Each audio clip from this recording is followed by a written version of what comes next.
Hello दोस्तों, welcome back to my YouTube channel. ये rural development की यूनिट 3 का सेकंड पार्ट है। तो हम लोग शुरू करने जा रहे हैं फाइनेंशियल ऑर्गेनाइजेशन इन पंचायती राज इंस्टीट्यूशन। तो चलिए देखते हैं। तो discuss the current financial position of PRI in India. जो हमारा पीआरआई है उसका करंट स्टेटस क्या है। तो दोस्तों जो पीआरआई है उसकी कंडीशन बहुत अच्छी नहीं है, यानी पुअर फेशियल बेस पे है। एंड जो इसेंशियल पावर वगैरह प्रोवाइड की जाती है पीआरआई को, यानी पंचायत राज इंस्टीट्यूशन को, उसका रेवेन्यू बहुत ही कम होता है। एंड जो गवर्नमेंट, सेंट्रल गवर्नमेंट और स्टेट गवर्नमेंट है, वो उस पावर को रिड्यूस कर देती है, कम कर देती है। एंड बहुत सारी बातें हैं। It suggested that three 30 to 40% of state plans develop of the local bodies. क्या होता है ना, जब स्टेट और सेंटर के प्लान्स वगैरह आते हैं तो वो उसके अंदर दब कुचल जाता है, यानी उतना वर्क नहीं करता है, क्योंकि जाहिर सी बात है दोस्तों कि स्टेट लेवल या डिस्ट्रिक्ट लेवल या सेंट्रल लेवल का पावर ज़्यादा होता है। तो पंचायती राज उसमें क्या होता है, पीआरआई दब जाता है, यानी नीचे वर्क अच्छे से नहीं करता है। An addition part of finance should be form and foundation and the funds of the perfect need of panchayat. जैसे पंचायती राज को ज़रूरत होती है, वो सारे फंड्स नहीं उपलब्ध होते हैं। Training and capacity building PRI function essential. जो एसेंशियल ट्रेनिंग वगैरह है और बिल्डिंग वगैरह बनाना होता है ट्रेनिंग के, वो सारे फंक्शन वगैरह नहीं मिलते हैं, एसेंशियल अभाव होता है। Devaluation of financial resources must be completed. Financial devaluation बहुत ज़्यादा होता है। अब देखते हैं दोस्तों कि what is the need of finance commission of in panchayat Raj institution, यानी पैसे की क्या ज़रूरत पड़ी, सीधा सा मतलब यही है। तो फाइनेंस कमीशन जो पंचायती राज इंस्टीट्यूशन में, उनकी क्या ज़रूरत है। तो ऊपर प्रॉब्लम दोस्तों आपने देख ही लिया, तो उसको निवारण के लिए क्या होता है, फाइनेंस कमीशन की ज़रूरत होती है। There has been concern regarding additional resources of Panchayati Raj institution which commensurate with function have been allotted of them. The various committees were appointed have generally concluded of the finance not available. यानी दोस्तों ऊपर मैंने बता ही दिया कि बहुत सारी चीज़ें हैं जिसकी वजह से फाइनेंस कमीशन की ज़रूरत पड़ती है, जैसे कि पैसे वगैरह राज्य सरकार या स्टेट सरकार द्वारा ले लिया जाता है, तो वहाँ पर पीआरआई को पैसे की जरूरत पड़ती है। They also do not have freedom tap the utilise of. जैसा कि मैंने बताया कि जब सेंट्रल और स्टेट लेवल की गवर्नमेंट की कोई स्कीम वगैरह आती हैं, तो इनको फंड वगैरह बहुत कम मिलते हैं, ये दबा दिए जाते हैं उसके अंदर, तब जाके हमें फाइनेंस कमीशन की ज़रूरत पड़ती है। और दोस्तों नए स्कोप वगैरह अगर दिखते हैं गाँव वगैरह में, पंचायती राज में, तब जाके हमें फाइनेंस कमीशन की ज़रूरत पड़ती है। अब ऑब्जेक्टिव फाइनेंस कमीशन की क्या है कि पहला तो ऑब्जेक्टिव यही है कि सही डेटा कलेक्ट करके और पंचायती राज इंस्टीट्यूट की गरिमा को बनाए रखना, यानी कि पंचायती राज को स्टेबल बनाए रखना। And to study the structure of function allocated Panchayati Raj institute different level of their performance. क्या होता है कि पंचायती राज पर स्टडी करते हैं और उसके फंक्शन पे स्टडी करते हैं और उसकी गरिमा को बनाए रखते हैं डिफरेंट लेवल पर, और उसकी परफॉर्मेंस को भी देखते रहते हैं। ये सारे ऑब्जेक्टिव हैं। The analysis of resource situation of regard of function allocated of pi. PRI institute जो है उसको विभिन्न लेवल पर, यानी बहुत अलग-अलग लेवल पर उसका अध्ययन करते हैं। And to analyse implication existing situation of relation to the 73rd amendment. ये लोग ये भी देखते हैं कि जो पंचायत राज में 73rd अमेंडमेंट हुआ था, उस पे ये वर्क कर रहा है कि नहीं। तो उस पे दोस्तों वर्क कराने के लिए हमें क्या, फाइनेंस कमीशन की ज़रूरत पड़ती है। अब स्ट्रक्चर ऑफ रूरल फाइनेंस, जो गांव लेवल पर फाइनेंसर है, यानी पैसे प्रोवाइड करने वाले हैं, वो कौन-कौन से होते हैं। पहला हमारा होता है ऑर्गेनाइज्ड फॉर्मल सेगमेंट, यानी फॉर्मल वे में फाइनेंस जो पैसे उपलब्ध कराते हैं वो होते हैं। दूसरे होते हैं अनऑर्गेनाइज्ड एंड और इनफॉर्मल सेगमेंट। तो फॉर्मल सेगमेंट में हमारे बैंक वगैरह आ जाते हैं, जो हमारे रूरल डेवलपमेंट में यूज़ होते हैं। पहला हमारा आरबीआई है जो इन सबको कंडक्ट कराता है।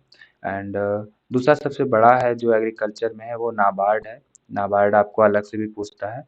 National bank of agriculture and rural development. ये नाम से ही आपको क्लियर हो रहा होगा कि ये नेशनल लेवल पर एग्रीकल्चर और रूरल डेवलपमेंट के लिए यूज़ होता है। और भी बहुत सारे बैंक हैं, regional rural bank, state cooperative bank, central cooperative bank, primary agriculture cooperative bank, LIC. ये सारे क्या हैं दोस्तों? ऑर्गेनाइज्ड आर फार्मर सेगमेंट है रूरल फाइनेंस के। आरबीआई क्या करता है, सबकी पॉलिसी वगैरह का रिस्पॉन्सिबिलिटी लेता है कि कैसे क्या पॉलिसी जनरेट करनी है, वो सारा आरबीआई के अंतर्गत होता है। और ये इंस्टीट्यूशन क्या करते हैं कि छोटे-छोटे कमर्शियल भी बैंक बनाते हैं और डेवलप करते हैं नए-नए छोटे-छोटे बैंकों को, जिससे कि कृषि का हमारा उद्धार हो सके। The refinance of NABARD distribution rural entrepreneurs. जो national agriculture and rural development bank होता है दोस्तों, उसका वर्क होता है कि नए-नए एंटरप्रेन्योर यानी नए-नए एग्रीकल्चर से रिलेटेड इंस्टीट्यूशन एंड नई-नई कंपनी को जनरेट करना होता है। अब अनऑथराइज्ड और इनफॉर्मल सेगमेंट देख लेते हैं। पहला होता है रिलेटिव एंड फ्रेंड्स। हम लोग क्या करते हैं कि अपने रिलेटिव और फ्रेंड से उधार ले लेते हैं जब कोई भी काम लगता है। एंड दूसरा है मनी लेंडर से, जो साहूकार वगैरह होते हैं उनसे हम लोग ले लेते हैं। ट्रेडर्स एंड कमीशन एजेंट से, कुछ लोग कमीशन पे भी पैसे वगैरह देते हैं तो उनसे हम लोग लेके काम चला लेते हैं। Which are the various government organisation working on the rural finance. जो ऊपर दोस्तों बताया वही सारे हैं। रिजर्व बैंक है आरबीआई एंड ये थोड़ा साफ नहीं दिख रहा है तो इसको मैं हाईलाइट कर देता हूँ। पहला हमारा रिजर्व बैंक है, दूसरा हमारा नाबार्ड है, national bank of agriculture and rural development. तीसरा हमारा रीजनल बैंक है, लैंड डेवलपमेंट बैंक है, कोऑपरेटिव बैंक है एंड लाइफ इंश्योरेंस यानी एलआईसी है।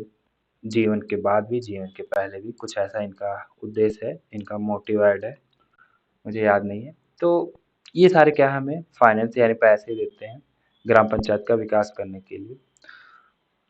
तो ये आप पढ़ लीजिएगा, थोड़े-थोड़े पॉइंट इसमें लिख दीजिएगा। एंड यहाँ पर मैंने बोला था कि नाबार्ड इम्पोर्टेंट है, तो यहाँ पर आ गया है कि नेशनल बैंक ऑफ एग्रीकल्चर पर शार्ट नोट लिखना है और इनका विज़न और मिशन क्या है। तो दोस्तों विज़न और मिशन यही है कि एग्रीकल्चर को बढ़ावा देना एंड जो लोग फाइनेंशियली और इस लेवल पर असक्षम हैं, तो उनको सक्षम कराना, उनको लोन वगैरह प्रोवाइड कराना, ये विज़न और मिशन है। और भी इसमें थोड़ा-सा बढ़ा-चढ़ा कर लिख सकते हैं कि जो जो लोग खेती वगैरह नहीं कर पाते हैं, उनको ये लोग क्या करते हैं, ग्राम पंचायत लेवल पर फाइनेंस उपलब्ध कराते हैं, यानी पैसे उपलब्ध कराते हैं। तो इसके कुछ पॉइंट है, मैं पढ़ दे रहा हूँ, आपको समझ में आ जाएँगे। The importance of institutional credit boosting rural economics has been clear government India right from the early stage of planning. Therefore, Reserve Bank (RBI), government of India constitution commit the look of this very critical aspect. RBI इस पे बहुत ही अच्छे से कदम उठाता है और बहुत ही critical निगरानी करता है। बाकी इसका जो उद्देश्य है वो दोस्तों कृषि को लेकर ही है। और the committee of submit the interim report eight 28 नवंबर 1979, जो कि कमेटी बनी थी 30 मार्च 1979 में और जिसके चेयरमैन थे श्री निवारमन, जो कि क्या थे, member of planning commission of government of India, जो कि मेंबर थे planning and commission government of India के। Thus, the formation of National Bank of Agriculture and NABARD was approved by Parliament through the Act of 61, जो 61 act है 1981 में, वो उसके अंतर्गत नाबार्ड को प्रूव कर दिया गया और एक्सेप्ट कर लिया गया। It was dedicated service of nation of the int prime minister SMS Indira Gandhi 5 नवंबर 1982 में। 1982 में इसे क्या कर दिया गया, इसे लॉन्च कर दिया गया। किसके प्रधानमंत्री इंदिरा गांधी के समय में ही। अब हमारा है कि discuss the regional rural bank जो होता है उसके बारे में। तो ये 1917 के मिड में आया था एंड इसका भी मेन वही उद्देश्य था, एग्रीकल्चर को बढ़ावा देना, लोगों को प्रोवाइड कराना, फार्मिंग कैसे की जाए ताकि उसके लिए लोन वगैरह प्रोवाइड करना। अब ये क्या था, group under Shri M Narasimha, जो श्री एम नरसिम्हा राव थे, उन्होंने इसको रिकमेंड किया था। एंड ये भी रूरल सेक्टर इंस्टीट्यूशन और कमर्शियल वर्क के लिए था।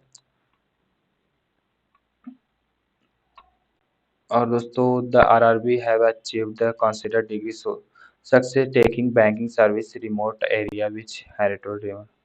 जो आरआरबी का मेन उद्देश्य था कि रिमोट एरिया जो होता है, जो गांव का एरिया, उसमें वर्क करना और वहां पर जो वीकर सेक्शन के लोग हैं उनको पैसे उपलब्ध कराना। ये सारी चीजें सेम है दोस्तों कि किस किस वजह से, एग्रीकल्चर की वजह से कहाँ कहाँ ये लोग लोन प्रोवाइड कराते थे, ये सारी चीजें हैं इसमें, वो आप पढ़ सकते हैं। ऑब्जेक्टिव भी दोस्तों सेम है कि जो दबे कुचले लोग हैं, जो वीकर लोग हैं सोसाइटी के, उनको क्या करना, फाइनेंस उपलब्ध कराने, पैसे उपलब्ध करना। Generate the employment opportunity in rural area. अगर दोस्तों ये पैसे वगैरह देते हैं तो उससे क्या होता है, एम्प्लॉयमेंट जनरेट होगा। Bring down the cost providing rural credit. जो दोस्तों ये होता है ना कि हम लोग इंटरेस्ट वगैरह पे पैसे ले लेते हैं तो उसका बहुत ही ज़्यादा इंटरेस्ट देना पड़ता है, तो उसको घटाना किस लेवल पर, गांव लेवल पर। ये आरआरबी का मुख्य उद्देश्य था। अब हमारा आता है non government organisation committee, NGO.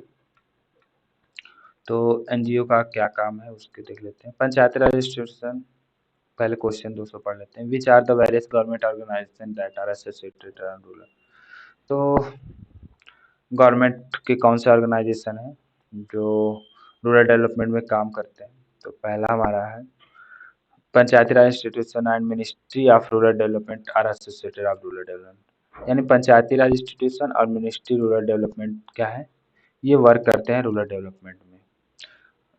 अब the individual committee of village can interact of PRI at following level, gram panchayat level पे, पंचायत समिति लेवल पे, एंड लास्ट है दोस्तों जिला परिषद यानी डिस्ट्रिक्ट लेवल पे। डिपार्टमेंट ऑफ गवर्नमेंट भी दोस्तों इसमें शामिल हो सकता है। डिपार्टमेंट ऑफ रूरल डेवलपमेंट भी शामिल हो सकता है, and department of land resources भी इसमें शामिल हो सकता है। ये सारे ऑर्गेनाइजेशन हैं जो कि रूरल डेवलपमेंट में यूज़ किए जाते हैं। अब इसको आप दोस्तों एक एक करके पढ़ लीजिएगा। उसके बाद दोस्तों हमारा है कि describe the need of non government organisation, NGO. ये दोस्तों एनजीओ देखिए पहले मैं समझा देता हूँ। एनजीओ एक ग्रुप या समूह होता है जो विदाउट प्रॉफिट के लिए गाँवों के विकास के लिए वर्क करता है। इनका कुछ अपना फंड होता है, उससे ये गाँव का या ग्राम पंचायत का हेल्प करते हैं, एंड रूरल डेवलपमेंट में जो भी इनसे सहायता होती है ये प्रोवाइड करते हैं। और सबसे बड़ी बात ये है कि ये गवर्नमेंट से इनका कोई लेना देना नहीं होता है, ना ये गवर्नमेंट से कोई हेल्प वगैरह लेते हैं। ये अपने फंड से, अपने पैसे से वर्क करते हैं, और इनके कुछ पॉलिसीज, कुछ रूल और रेगुलेशन होते हैं जो कि कॉन्स्टिट्यूशन के अंतर्गत ही होते हैं, उसके अंतर्गत ये आकर वर्क करते हैं। Describe the community based organisation, CBO. यानी कम्युनिटी बेस्ड का मतलब दोस्तों कि जो गांव के कुछ लोग होते हैं जिनके पास थोड़े पैसे वगैरह अच्छे होते हैं, तो वो एक समूह बना लेते हैं और समूह के बेस पे वर्क करते हैं। तो देख लेते हैं, community based organisation is non profit group. पहली बात तो ये नॉन प्रॉफिट ग्रुप होता है। इनका उद्देश्य ये होता है कि जो काम करा रहे हैं उसका कोई प्रॉफिट इन्हें नहीं मिले। और the focus of built equally across society all stream. ये लोग सोसाइटी लेवल पर वर्क करते हैं। अब इनके फंक्शन देख लेते हैं, ये लोग किस किस पे वर्क कराते हैं। अफोर्डेबल हाउसिंग, यानी जो लोग गरीब लोग होते हैं उनको घर प्रोवाइड कराते हैं। Food security, environment protection, conversation, community sustainability, humanitarianism and medical relief and fund, ये सारी चीज़ें ये लोग प्रोवाइड कराते हैं। Concept of self help group. तो सेल्फ हेल्प ग्रुप दोस्तों नाम से ही समझ में आ रहा होगा, जो स्वयं के द्वारा बनाया गया ग्रुप होता है। जैसे गांव के कुछ यूथ होते हैं या कुछ बड़े लोग होते हैं, वो लोग क्या करते हैं, एक ग्रुप बनाते हैं कि गांव में कोई भी परेशानी हो तो हम लोग हेल्प करेंगे। तो ये क्या करते हैं, जब भी कोई भी परेशानी होती है तो लोगों की ये हेल्प करते हैं। और इनका भी मेन पर्पज़ यही होता है कि सोशल लेवल पर और सोशल लेवल पर और ग्राम लेवल पर दोस्तों ग्राम का विकास कराना। तो यही मेन पॉइंट इसका है और मेन उद्देश्य ही इसका यही है। अब फंक्शन देख लेते हैं। Income generation for the poor, गरीब लोगों के लिए इनकम जनरेट करना। Access the bank for the poor, financial inclusion, जो लोग गरीब हैं उनके लिए बैंक में खाते वगैरह खुलवाना। The pressure group of gram panchayat, social upliftment of women, women जो वुमेन होते हैं उनका उद्धार कराना यानी औरतों को आगे बढ़ाना। सोशल लेवल पर भी इनका एक्शन होता है और सोशल लेवल पर भी लोगों को आगे बढ़ाना, ये सारी चीज़ें होती हैं। Why S S G are necessity of rural development. तो दोस्तों सबसे पहला पॉइंट है ह्यूमैनिटी के अंतर्गत and one of the chief reasons of the rural poverty of the lack access limited access credit financial service SSG play vital role giving the credit। क्या होता है ना दोस्तों कि गांव लेवल पर लोग होते हैं, उनको नॉलेज नहीं होता है, वो गरीब होते हैं तो वो बहुत दूर तक उनकी आवाज़ नहीं पहुंच पाती है, तो एसएसजी जो होता है वो पहुंचाता है और डेवलपमेंट में बहुत ज़्यादा वर्क करता है, जो कि पहले मैंने बता ही दिया है। They also play a great role of empowering women because SSG help the women from economical weaker section build social capital। यानी ये क्या करता है, वुमेन जो औरतें होती हैं उनको आगे बढ़ाने में भी बहुत वर्क करता है। इनका एक ग्रुप होता है जो सबको समझाता है कि औरतें क्या-क्या कर सकती हैं, ये सारी चीज़ें हैं। फाइनेंशियल इंडिपेंडेंट बनाता है, सेल्फ एम्प्लॉयमेंट जनरेट करता है, अपॉर्च्युनिटी जनरेट करता है और हेल्थ सेक्टर में भी वर्क करता है। अब वो वेरियस बेनिफिट क्या है? सोशल इंटीग्रिटी, जेंडर इक्विटी, ये लोग ये बताते हैं कि सभी लोग समान हैं एंड प्रेशर ग्रुप जनरेट करते हैं कि हाँ, आपको ये काम करना है तो करना है। जिससे वॉइस ऑफ मार्जिनलिटी सेक्शन, लोगों की आवाज़ भी उठाते हैं, गरीब दबे कुचले लोगों की। अब प्रेशर ऑफ ग्रुप्स है, इसको थोड़ा-सा समझ लीजिए। SSG of participation in government process enables them highlight issues such as dowry, alcoholism, menace of open defective primary health care etc, impact of policy decision. ये लोग को ऐसा मतलब पॉलिसी और रूल रेगुलेशन बनाते हैं जिससे कि लूट-खसूट, शराब और लोगों के प्राइमरी हेल्थ, ये सारे पे इम्पैक्ट ना पड़े। लूट-खसुट कम हो जाए दोस्तों और जो लोग शराब वगैरह ज़्यादा पीते हैं वो लोग ना पिएँ, ये सारी चीज़ें इनके द्वारा प्रेशराइज़ करके बनाई जाती हैं। फाइनेंशियल इंक्लूजन, जो लोगों को प्रॉब्लम होती है, पैसे वगैरह नहीं होते, वो ये लोग प्रोवाइड कराते हैं। अल्टरनेट सोर्स ऑफ एम्प्लॉयमेंट, लोगों को एम्प्लॉयमेंट जनरेट करने के लिए एक अल्टरनेट उपाय देते हैं ये लोग एंड जैसे कि एग्रीकल्चर के साथ-साथ कोई दुकान वगैरह भी कर लेता है, ये सारी चीज़ें ये लोग प्रोवाइड कराते हैं। Changes the in consumption of pattern, जो कि इन लोगों का पहले से आ चुका है, पहले से आ रहा है गाँव में, बना हुआ आ रहा है, तो उसको ये लोग चेंज कर देते हैं और जैसे कि एजु लोगों को एजुकेशन प्रोवाइड करना, अच्छे खाने प्रोवाइड करना, हेल्थ के बारे में लोगों को बताना, ये सारी चीज़ें ये लोग करते हैं। बैंकिंग लिटरेसी, बैंक के बारे में जानकारी वगैरह, लोगों को मोटिवेट करना कि कैसे फाइनेंस आपका बढ़ेगा, कैसे आप लोग अच्छे से लोन वगैरह को यूज़ कर सकते हैं, ये सारी चीज़ें ये लोग बताते हैं। What are the various problem associated of self help group. तो ज़ाहिर-सी बात है दोस्तों कि जो सेल्फ हेल्प ग्रुप है वो लोगों के द्वारा कंडक्ट किया जाता है, तो सबसे बड़ी प्रॉब्लम आती है मनी की। फिर दोस्तों बात आती है कि जो ये ग्रुप होता है, तो सब लोग क्या होते हैं कि ज़िम्मेदारी सही से नहीं निभाते हैं। क्या है कि कोई एक काम कर रहा है तो दूसरा नहीं कर रहा है, कोई एक किसी काम के लिए जा रहा है, दूसरा नहीं जाता है, तो ये सारी कमियाँ आती हैं। फिर फैमिली प्रेशर भी आता है और स्किल की भी प्रॉब्लम आती है, लीडरशिप की प्रॉब्लम आती है, ये सारी प्रॉब्लम एसएसजी के अंतर्गत आती है। यही सारे पॉइंट यहाँ पर लिखे हुए हैं। Give the some measures to make SSG for more effective. तो दोस्तों जो ये कमियाँ हैं उसी को अगर हम लोग दूर कर लें तो एसएसजी मोर इफेक्टिव हो जाए। यानी कि ऐसा ग्रुप बनाया जाए जो सेल्फ का बने, उसे फाइनेंस का कोई भी प्रॉब्लम ना हो और कोई भी ग्रुप में जो वर्क है वो सबको सेम डिसाइड होती रहे और सब प्रॉपर वर्क करते रहें। लीडरशिप, एक लीडर बनाया जाए एंड एसएसजी जो है वो मॉनिटर किया जाए एंड कमर्शियल बैंक वगैरह हैं जो इनको लोन वगैरह प्रोवाइड करें और गवर्नमेंट भी इनकी हेल्प करे, तो हमारा जो एसएसजी है वो आगे बढ़ेगा। आई होप दोस्तों ये सारी बातें आपको समझ में आई होगी। तो थर्ड यूनिट हमारा खत्म हो चुका है। फोर्थ यूनिट के लिए दोस्तों मेरे चैनल पर विजिट कर लीजिएगा। मैं जल्दी ही उस वीडियो डालने की कोशिश करूँगा। मिलते हैं नेक्स्ट वीडियो में, तब तक के लिए जय हिंद, जय भारत।